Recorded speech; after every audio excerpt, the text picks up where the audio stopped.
Hi, my name is Lindsay Estep, and this is my project for educational research at Carson-Newman College on working with students with learning disabilities. The federal definition of learning disabilities, as given by the Individuals with Disabilities Education Act of 2004, is a disorder in one or more basic psychological processes involved in understanding or in using language, spoken or written, that may manifest itself in an imperfect ability to listen, speak, read, write, spell, or to do mathematical calculations. The term includes such conditions as perceptual disabilities, brain injury, minimal brain dysfunction, dyslexia, and developmental aphasia. It will not include diagnoses that include visual, hearing, or motor disability, mental retardation, emotional disturbance, or environmental, cultural, or economic disadvantage.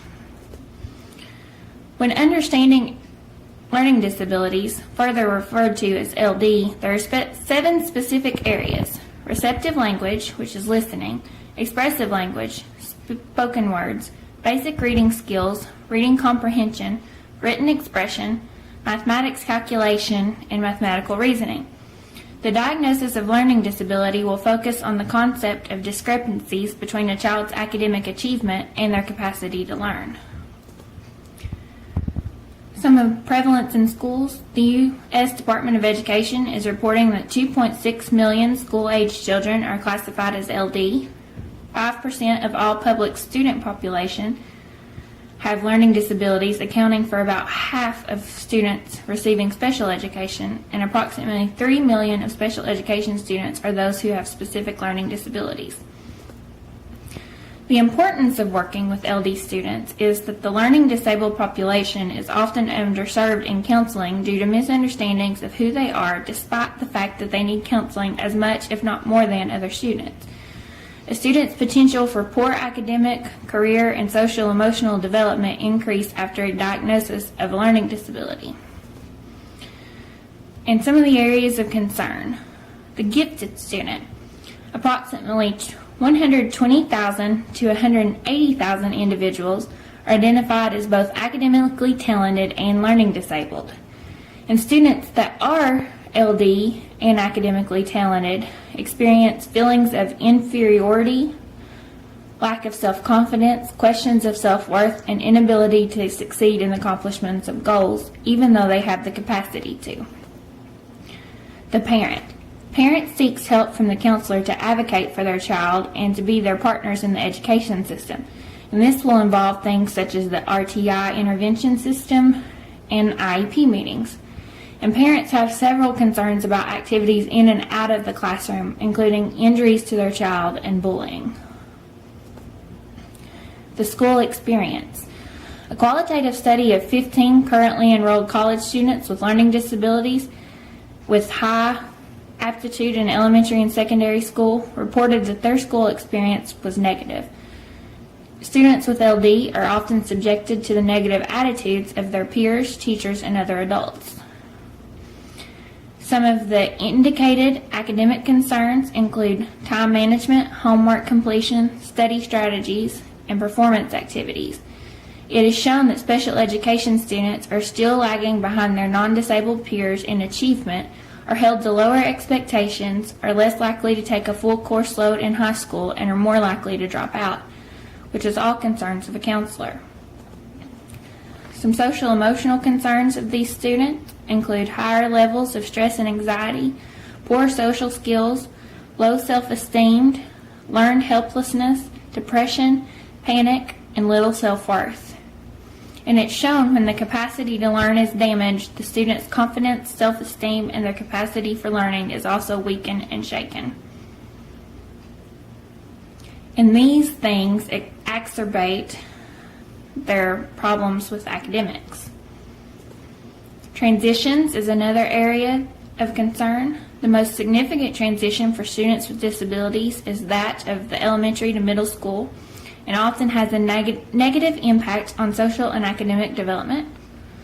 Poor transition planning is cited as a likely reason for students with learning disabilities having less persistence and lower degree attainment than their non-disabled counterparts.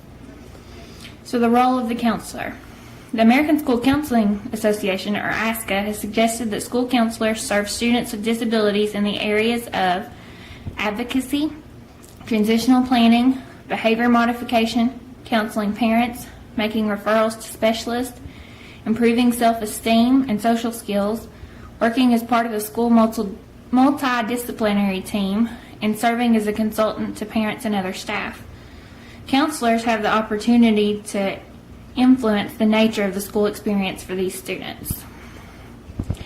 Some suggested practice in counseling theory include play therapy, brief solution-focused therapy, person-centered therapy, reality therapy, narrative therapy, systems perspective, and group in an expressive supportive modality. This means the students can express their feelings and receive support in their feelings. Transitions. A program should be ongoing, well-coordinated, and comprehensive, and services should focus on individual needs, strengths, and interests, address post-secondary education and vocational education, integrated employment, adult services, continuing education, independent living, and community participation.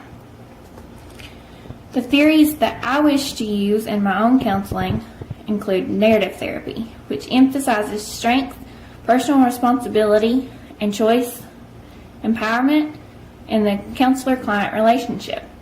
Therapists will serve as catalysts for change by offering interpretations and treatment that support change and development in the client. Steps in narrative therapy are to listen to the client's story through a lens of respect and acceptance, ask the client then to identify the problem, engage in externalization and conversation, which sets the problem out of the client, identify the sparkling moments, which are the successes of the client, identify inconsistencies between problem and success, and create a new story where their achievements shine through. Transitional services that I'd like to use is self-determination training. This program teaches 7 skills needed for future success, which is ask for clarification, reporting their LD to teachers, make appointment to discuss needs and accommodation, ask permission to record the lectures, obtain permission for another student to take notes and to copy others' notes, seek assistance from the librarian and other staff when needed, and seek assistance from other resource personnel. The counselor works with these students to practice skills in natural and training settings. They work with the teachers to present opportunities for practice with the students, and the students are taught to advocate their needs. These programs can be very effective in helping the student to gain their knowledge of their strengths and skills that they can use in the future. I hope this presentation has been informative for you in working with students with learning disabilities. Thank you.